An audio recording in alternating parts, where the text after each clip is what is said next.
Am I the a-hole if I tell my mom that my dad asked if I could be a surrogate for him and his new wife? My 26 female dad, 56 male, has been trying to have a child with his new wife, 40 female, for going on 2 years. They are attempting IVF but aren't having luck. They told me this in confidence and asked if I could keep the fact that they are trying for a baby to myself, which I have done. No problem. Recently, my dad called saying he had something he had been planning to ask me for a while. He asked if things with IVF don't work out, if I would be willing to be a possible surrogate, with donor DNA for both of them. I was shocked, and to be honest, slightly disgusted by the idea. For some background, my father and I don't have the best relationship. My parents are divorced, and he was an alcoholic up until I went to college. We went 3 years without speaking to each other because of an argument. We only started speaking again 3 years ago. All of this makes the fact that he asked so shocking. When he asked, I gave an awkward chuckle, told him, I don't even know if I ever want to physically have a child myself. And if I do, I would probably use surrogacy myself if I could, you know? He was audibly disappointed when he responded with, no, I don't know. There was an awkward pause and I said, yeah, well, sorry, but I love you. And we hung up. I was so shocked I thought I had entered a twilight zone and started to feel nauseous. I was going to keep this to myself, but I don't think I can. I want to tell my mom, 60 female. We have a very close relationship and constantly tell each other everything.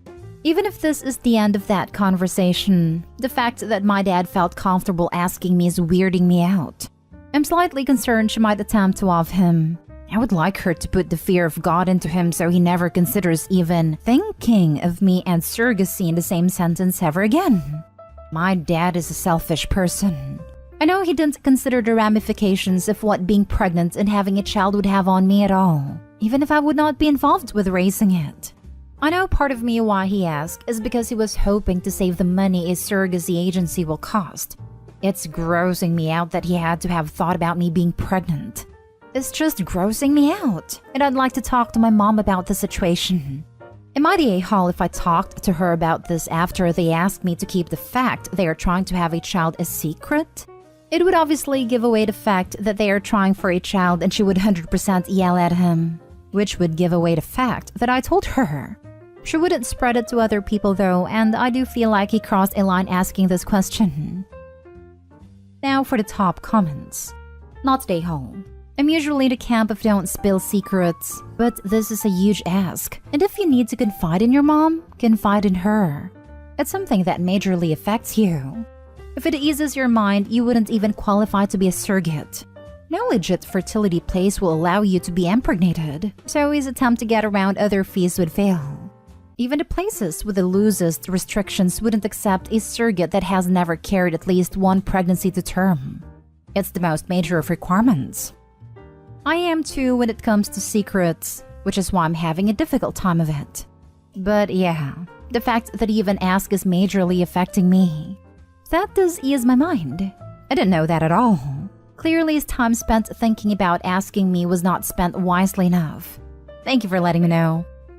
Your dad would not have been approved to use you as a surrogate. That is how inappropriate his ask is. It is so inappropriate that I question whether he wants a child. He is sabotaging the process by choosing such an inappropriate path. It is so inappropriate that you must tell your mom or someone, anyone, so that your loved ones can help you heal from the damage your father is doing to your ideal of love and relationships. This is horrifying.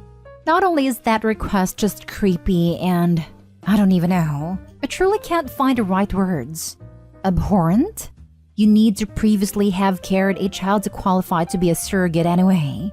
So he has clearly not thought this through or talked to a medical professional about surrogacy in general. And anyone negatively responding to the part where she wants to tell her mom, the heck? She was just requested to birth her own sibling. You think her mother wouldn't put obvious pieces together when the child would be given to her father? Jeez. Not the a-hole. I shuddered. Actually shuddered. You would not be the a-hole if you told your mom as it's about you, not them.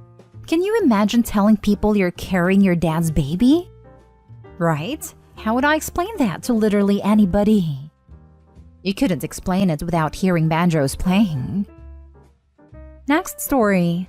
Am I the a-hole for telling my former mother-in-law to leave my house? I married my late husband Benji in 2008 and we had a daughter together, now 12. In 2020, when she was 9, he unfortunately passed away. I remarried in 2021 and, to be honest, I'm much happier. My marriage with Benji was actually very rocky, though of course his extended family and my daughter do not know this. We are of course still in touch with Benji's family, particularly my former mother-in-law. Ex-mother-in-law attended my wedding and professed to be happy, but she's always been a bit concerned about preserving her son's memory. For example, she made an impromptu speech at my wedding saying that this was what Benji would have wanted for me and my daughter. Benji was an only child, and my daughter is her only grandchild, so I do understand. And she's not really a bad person, just grieving in my opinion. After Benji's death, she wanted to share more of Benji with my daughter, and my daughter was happy to hear stories and see photos. I found it helpful for her to have that anchor and encouraged it. I myself was not that close to ex-mother-in-law even in Benji's lifetime, so we only spoke sporadically. But the further I've gotten into this relationship, the more strained things have become. Months ago, I invited ex-mother-in-law to stay with us for a few days. But in hindsight, her relationship with my daughter was already shifting, and it shifted much more in the interim.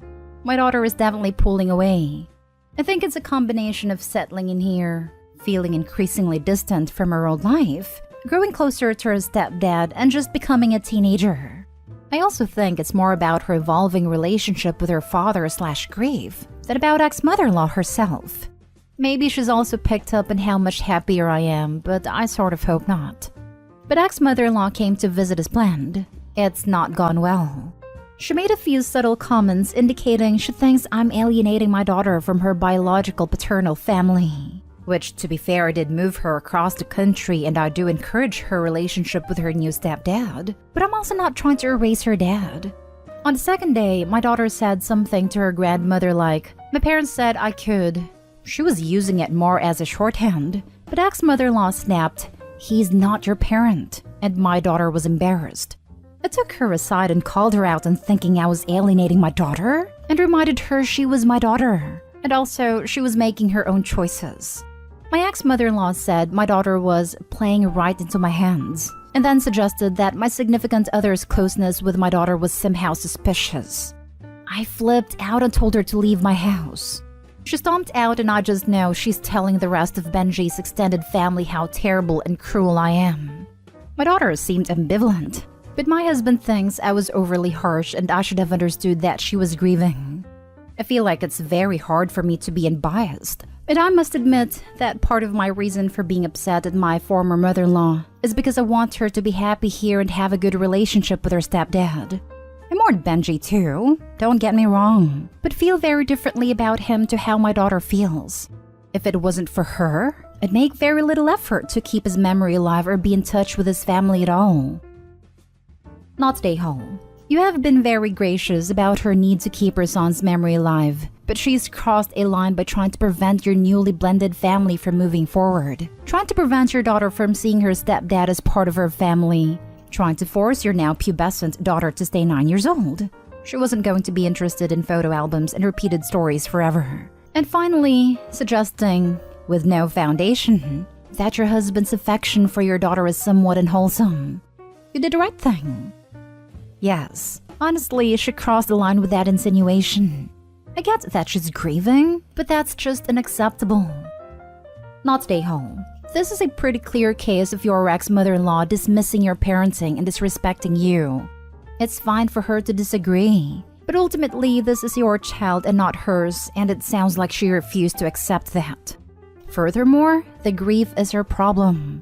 You can and should be sensitive to a point, but enough is enough. Is enough. Not stay home. She was totally out of line. For me, the "he's not your parent" line was a full-on deal breaker. If I were in your shoes, I absolutely would have clearly and without room for misinterpretation explained to her that if she ever said anything like that to my daughter again, that would be the last time she ever saw her. Sounds to me like you reacted rather tamely and with more poise, and understanding that was necessary. Grief is not an excuse to be an absolute a-hole like your former mother-in-law was. Next story is titled, Am I the a-hole for asking my dad and stepmom what kind of sick joke they are trying to play on me? My mom died, so now I am stuck at my dad's and stepmom's that have siblings all the time.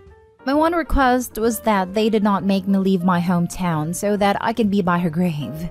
I had several relatives offer my dad to let me stay at theirs in my town and then go to his town every other weekend like usual.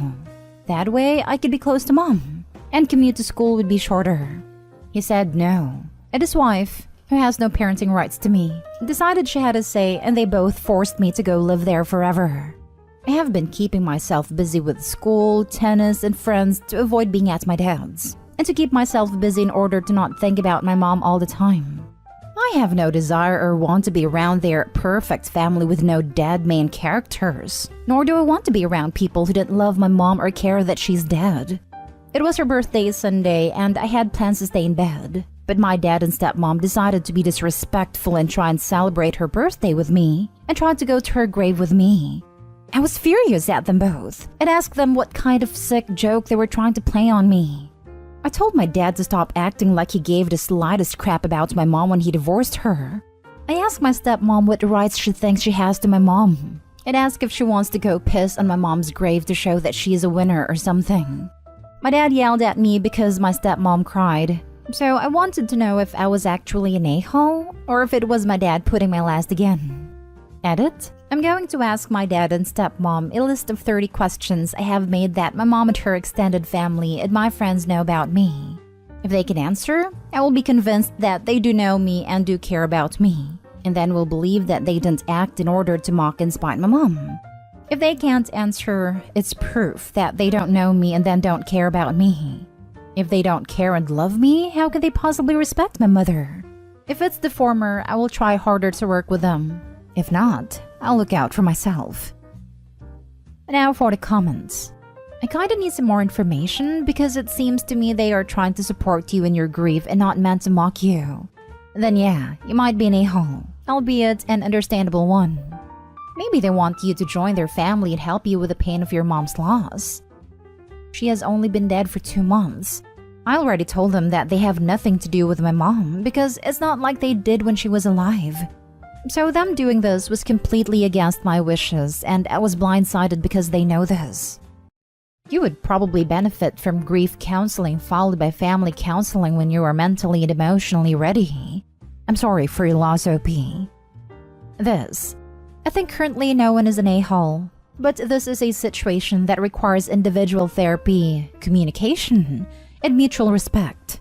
Opie needs to recognize that although they are messing up a lot, the dad and stepmom are trying to help and support Opie in their grief. The dad and stepmom need to give Opie a little space and let Opie tell or show them what support they actually want.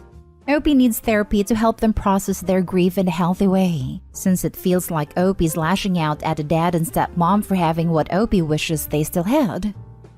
No a-holes here. You sound very young while they're just trying to be there for you. You are also hurting. Please consider therapy. While they are just trying to be there for you. Honestly, Opie doesn't paint it like that at all. Opie sounds like 15 to me, at which point they definitely should have been able to stay with relatives in their hometown and keep up the custody schedule.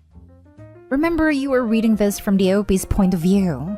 It's very clear that these adults are trying to support the grieving child and are making sure they provide a stable home while also giving him access to his mother's grave. Now for the last story. Am I the a-hole for going radio silent on my family after I was told I'm in the wrong for going off on my sister? So, I'm 27 female, a married 29 male, and in February, my sister 34 female dropped her 2 kids, 10 female and 6 male, to go on a last-minute out-of-state trip. When the 10-year-old was getting ready for her shower, she asked if I could check her hair. Confused, I asked why would I be doing that, but also told her, yes, I'll check it. My niece tells me she had head lice and has had it for a while. I'm shocked, after not being told any of this. I check her hair and sure enough, there's not only eggs but moving head lice. I ask her what her mom had been using to get rid of it, and my niece says mayo and vinegar. I'm baffled, so I call my sister again. After I've already called about them not having clothes packed, they had random clothes packed in their suitcases. And she goes, "Oops, it must have slipped my mind." How does head lie slip your mind? Well, I went off on her, called her an irresponsible mother for not putting her kids first. So we haven't spoken much since February. Well, I've texted her a couple times trying to break the ice so things won't be so awkward. I love having my nieces and nephew over and spoiling them. Well, my oldest niece was over this weekend. She lives with my mom and dad, and I didn't have the gas to drive her home last night. My mom sent my sister's husband, who is an abusive POS, but that's a story for another time, to pick up my oldest niece, 12 female. My other niece came over, so excited to see us, and informed us that her and her brother are never allowed over to my house again. He begged me to talk to her mom about it. I called my mother and sister and finally asked what was going on. My mother said she wasn't pleased with how I handled things with my sister, and I was wrong for going off on her. My sister told me she is salty and done discussing her kids with me, and she hung up. I informed my mother I'm going radio silent and won't be speaking to any of them for a while because my feelings are valid. I might be the a-hole because I tried to tell my sister how irresponsible she was being with her kids. So, am I the a-hole? Not the a-hole. I'd be furious. It's not just treating everyone's hair. It's boil washing the sheets, pillowcases, towels, etc., and continuing to check everyone's hair. I have very thick and curly hair, and it took me 2 months to get rid of them. I got it in high school. I had medium length, thick, straight hair, and it took the better part of 4 months to be completely rid of them. This was multiple treatments. Washing the sheets, deep cleaning everything. They are nasty and tenacious. Those poor kids. Mom definitely isn't/wasn't doing enough, especially considering she was throwing live ones on a carpet. Male 28 here. If my sister dropped my niece off at my house and I made such a discovery, all hell would break loose. Oops, must have slipped my mind. Ah yes, because I was born yesterday and I believe in Santa and the Easter Bunny. Give me a break. Not stay home because you were nicer than I would have been by mile. I'm 30 female and I am with you 100%. When I was a kid, I kept getting head lice over and over one summer. I think my cousin must have been bringing it in. Not to be dramatic, but I've been traumatized. Like once when I was living with my in-laws, my niece had scabies and her mom was/is a POS as is, and didn't get it treated for a month. I even tried to put hydrocortisone on it because she was itching so badly and I had no idea what it actually was. My mother-in-law and father-in-law had it bad because she slept in the bed with them. I had let her use my brush once though, and I had it in my scalp. I had a freaking panic attack.